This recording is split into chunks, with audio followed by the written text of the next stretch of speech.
In Django, I was supposed to be a slave. You know, I'm a slave in Django. And but when I first got to the set, you know, I'm not actually a slave. So when I got to the set, I'm Jamie Foxx reading the part of a slave. So I guess I was reading the part too cool or whatever.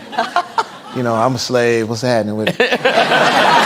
I was too cool. And he ain't play. He pulled me in the room and says, "You know what? I knew this was gonna happen. I knew it. I said, "What's wrong?" He said, "You're too cool, bro. You're a slave. You're not some cool guy."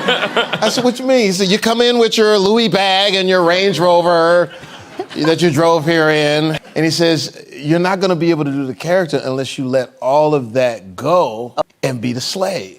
And I was like, damn, you know. And he was right. So the next day I came there and I didn't use a Range Rover. I was in a covered wagon.